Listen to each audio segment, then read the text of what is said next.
بسم اللہ الرحمن الرحیم۔ ویلاگ نمبر 270 اور اس کی دوسری قسط ہے، پیج ہے 601۔ ناظرین، یہ مین ہیڈنگ جو ہے چل رہا ہے وہ اللہ کے دین میں فوج در فوج داخلہ، یہ مین ہیڈنگ ہے۔ کتاب کا نام ہے سیرت النبی صلی اللہ علیہ وآلہ وسلم۔ اس کتاب کے رائٹر ہیں مولانا صفی الرحمان مبارک پوری رحمۃ اللہ علیہ، اور اس کتاب کا ٹائٹل ہے الرحیق المختوم، سیرت النبی صلی اللہ علیہ وسلم پر دنیا بھر میں اول انعام یافتہ یہ کتاب ہے، جس سے ہم آپ کے سامنے پیش کر رہے ہیں قرآن و سنت کی روشنی میں سیرت النبی صلی اللہ علیہ وآلہ وسلم۔ نحمدہ ونصلی علی رسولہ الکریم، بسم اللہ الرحمن الرحیم۔ بھول کر بیٹھا ہے یورپ آسمانی باپ کو، بس خدا سمجھا ہے اس نے برق کو اور بھاپ کو۔ محبت ہی سے پائی ہے شفا بیمار قوموں نے، کیا ہے اپنے بخت خفتہ کو بیدار قوموں نے، بیدار قوموں نے۔ اس کا پوائنٹ نمبر 6، وفد عذرا۔ یہ وفد سفر سن 9 ہجری میں مدینہ آیا، 12 آدمیوں پر مشتمل تھا۔ اس میں حمزہ رضی اللہ بن نعمان بھی تھے۔ جب وفد سے پوچھا گیا کہ آپ کون لوگ ہیں تو ان کے نمائندے نے کہا ہم بنو عذرا ہیں، قسی کے اخیافی یعنی بھائی، ہم نے ہی قسی کی تائید کی تھی۔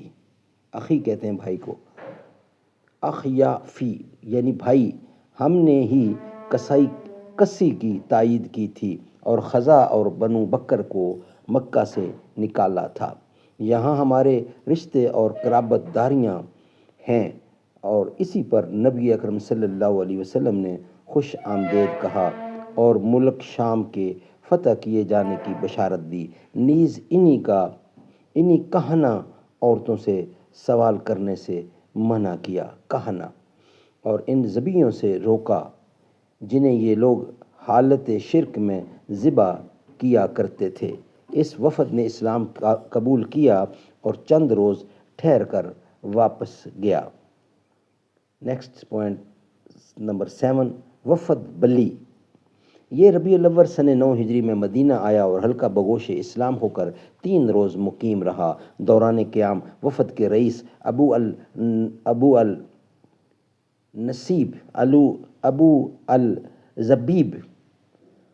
ابو الزبیب نے دریافت کیا کہ کیا ضیافت میں بھی اجر ہے؟ رسول اللہ صلی اللہ علیہ وسلم نے فرمایا ہاں، کسی مالدار یا فقیر کے ساتھ جو بھی اچھا سلوک کرو گے وہ صدقہ ہے۔ اس نے پوچھا مدت ضیافت کتنی ہے؟ آپ نے فرمایا 3 دن۔ اس نے پوچھا کسی لاپتہ شخص کی گمشدہ بھیڑ بکری مل جائے تو کیا حکم ہے؟ آپ نے فرمایا وہ تمہارے لیے ہے یا تمہارے بھائی کے لیے ہے یا پھر بھیڑیے کے لیے ہے۔ اس کے بعد اس نے گمشدہ اونٹ کے متعلق سوال کیا۔ آپ نے فرمایا تمہیں اس سے کیا واسطہ، اسے چھوڑ دو یہاں تک کہ اس کا مالک اسے پا جائے۔ پوائنٹ نمبر 8، وفد ثقیف۔ یہ وفد رمضان سن 9 ہجری میں تبوک سے رسول اللہ صلی اللہ علیہ وسلم کی واپسی کے بعد حاضر ہوا۔ اس قبیلے میں اسلام پھیلنے کی صورت یہ ہوئی کہ رسول اللہ ذی قعدہ سن 8 ہجری میں جب غزوہ طائف سے واپس ہوئے تو آپ کے مدینہ پہنچنے سے پہلے ہی اس قبیلے کے سردار عروہ بن مسعود نے آپ کی خدمت میں حاضر ہو کر اسلام قبول کر لیا۔ پھر اپنے قبیلے میں واپس جا کر لوگوں کو اسلام کی دعوت دی۔ وہ چونکہ اپنی قوم کا سردار تھا اور صرف یہی نہیں کہ اس کی بات مانی جاتی بلکہ اسے اس قبیلے کے لوگ اپنی لڑکیوں اور عورتوں سے بھی زیادہ محبوب رکھتے تھے، اس لیے اس کا خیال تھا کہ لوگ اس کی اطاعت کریں گے۔ لیکن جب اس نے اسلام کی دعوت دی تو اس توقع کے بالکل برخلاف لوگوں نے اس پر ہر طرف سے تیروں کی بوچھاڑ کر دی اور اسے جان سے مار ڈالا۔ پھر اسے قتل کرنے کے بعد چند مہینے تو یوں ہی مقیم رہے، چند مہینے تو یوں ہی مقیم رہے، لیکن اس کے بعد انہیں احساس ہوا کہ گرد و پیش کا علاقہ جو مسلمان ہو چکا ہے اس سے ہم مقابلہ کی تاب نہیں رکھتے، لہٰذا انہوں نے باہم مشورہ کر کے طے کیا کہ ایک آدمی کو رسول اللہ کی خدمت میں بھیجیں اور اس کے لیے عبد باللیل میں یعنی عبد باللیل بن عرف سے بات کی۔ اس کے لیے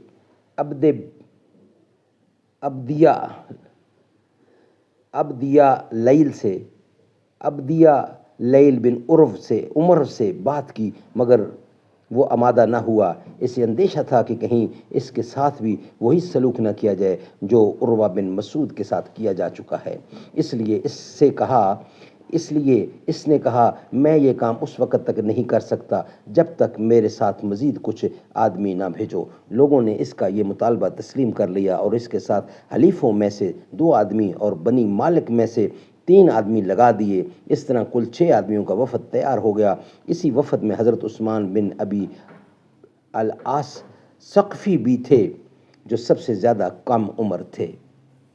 جب یہ لوگ خدمت نبوی میں پہنچے تو آپ نے ان کے لیے مسجد کے ایک گوشے میں ایک کبا لگوا دیا تاکہ یہ قرآن سن سکیں اور صحابہ کرام کو نماز پڑھتے ہوئے دیکھ سکیں۔ پھر یہ لوگ رسول اللہ کے پاس آتے جاتے رہے اور آپ انہیں اسلام کی دعوت دیتے رہے۔ آخر ان کے سردار نے سوال کیا کہ آپ اور اپنے ثقیف کے درمیان ایک معاہدہ صلح لکھ دیں جس میں زناکاری، شراب نوشی اور سود خوری کی اجازت ہو۔ اس کے معبود لات کو برقرار رہنے دیا جائے، انہیں نماز سے معاف رکھا جائے اور ان کے بت خود ان کے ہاتھوں سے نہ تلوائے جائیں، لیکن رسول اللہ نے ان میں سے کوئی بھی بات منظور نہ کی، لہٰذا انہوں نے تنہائی میں مشورہ کیا، مگر انہیں رسول اللہ کے سامنے سپر ڈالنے کے سوا کوئی تدبیر نظر نہ آئی۔ آخر انہوں نے یہی کیا اور اپنے آپ کو رسول اللہ کے حوالے کرتے ہوئے اسلام قبول کر لیا، البتہ یہ شرط لگائی کہ لات کو ڈھانے کا انتظام رسول اللہ خود فرمائے، ثقیف اسے اپنے ہاتھوں سے ہرگز نہ ڈھائیں گے۔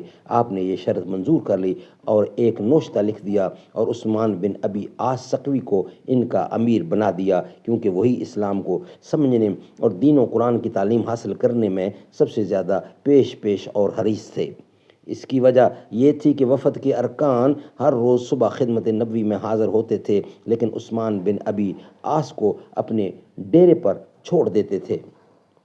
اس لیے جب وفد واپس آ کر دوپہر میں قیلولہ کرتا تو حضرت عثمان بن ابی عاص رسول اللہ کی خدمت میں حاضر ہو کر قرآن پڑھتے اور دین کی باتیں دریافت کرتے، اور جب آپ کو استراحت فرماتے ریسٹ فرماتے جب آپ کو استراحت فرماتے ہوئے پاتے تو اسی مقصد کے لیے حضرت ابو بکر رضی اللہ عنہ کی خدمت میں چلے جاتے۔ حضرت عثمان بن ابی عاص کی گورنری بڑی بابرکت ثابت ہوئی اور رسول اللہ کی وفات کے بعد جب خلافت صدیقی میں ارتداد کی لہر چلی اور ثقیف نے بھی مرتد ہونے کا ارادہ کیا تو انہیں حضرت عثمان بن ابی عاص رضی اللہ عنہ نے مخاطب کر کے کہا، ثقیف کے لوگو، تم سب سے اخیر میں اسلام لائے ہو، اس لیے سب سے پہلے مرتد نہ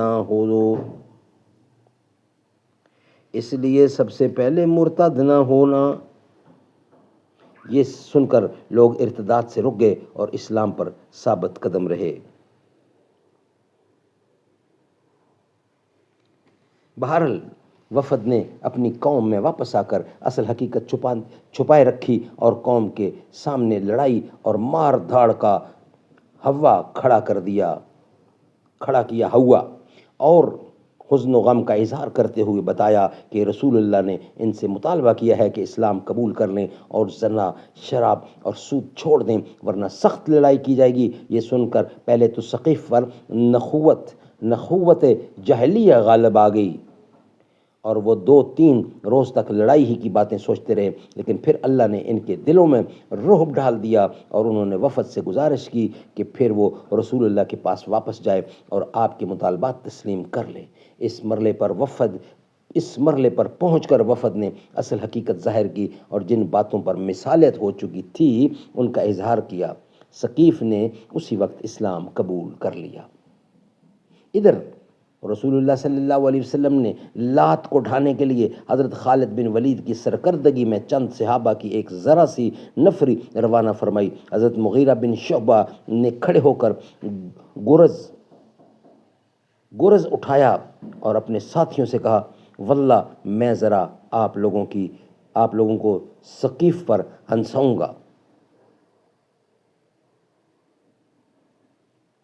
اس کے بعد لات پر گرز مار کر خود ہی گر پڑے اور ایڑیاں پٹکنے لگے۔ یہ بناوٹی منظر دے کر اہل طائف پر ہول طاری ہو گیا، کہنے لگے، اللہ مغیرہ کو ہلاک کر دے، اسے دیوی نے مار ڈالا۔ اتنے میں حضرت مغیرہ اچھل کر کھڑے ہو گئے اور فرمایا، اللہ تمہارا برا کرے، یہ تو پتھر اور مٹی کا تماشا ہے۔ پھر انہوں نے دروازے پر ضرب لگائی اور اسے توڑ دیا۔ اس کے بعد سب سے اونچی دیوار پر چڑھے اور ان کے ساتھ کچھ اور صحابہ بھی چڑھے، پھر اسے ڈھاتے ڈھاتے زمین کے برابر کر دیا، حتیٰ کہ اس کی بنیاد بھی کھود ڈالی اور اس کا زیور اور لباس نکال لیا۔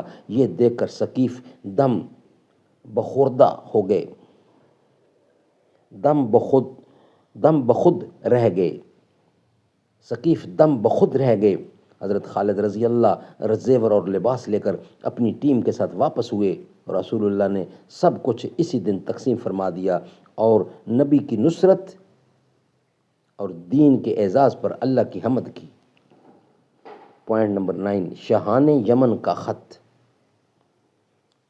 تبوک سے نبی کریم صلی اللہ علیہ وسلم کی واپسی کے بعد شاہان حمیر یعنی حارث بن عبد کلال، نعیم بن عبد کلال اور رعین حمدان اور معافر کے سربراہ نعمان بن قیل کا خط آیا۔ نامہ بر مالک بن مرہ رہادی خط آیا۔ نامہ بر مالک بن مرہ رہادی تھا۔ ان بادشاہوں نے اپنے اسلام لانے اور شرک کو اہل بیت یعنی شرک اور اہل شرک سے علیحدگی اختیار کرنے کی اطلاع دے کر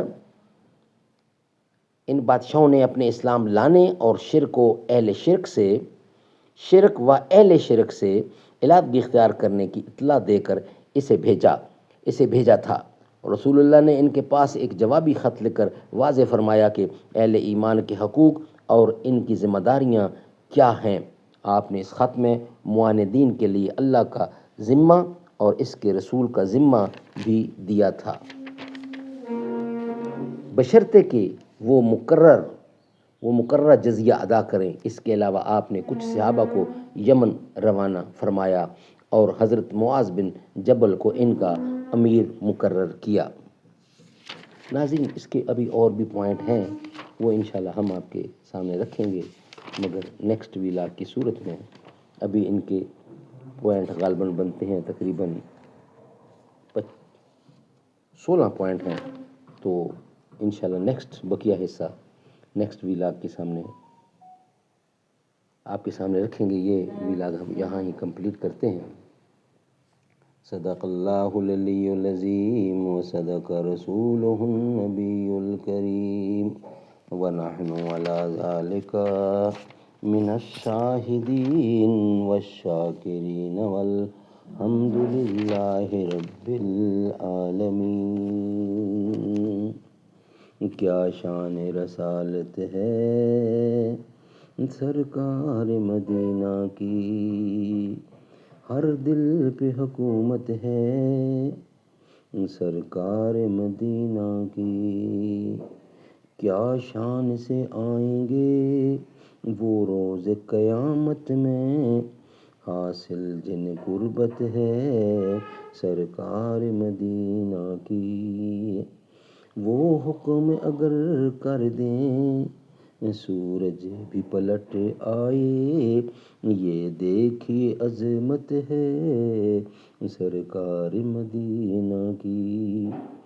انصاف کا پلہ ہی رہتا ہے صدا بھاری جب لگتی عدالت ہے سرکار مدینہ کی۔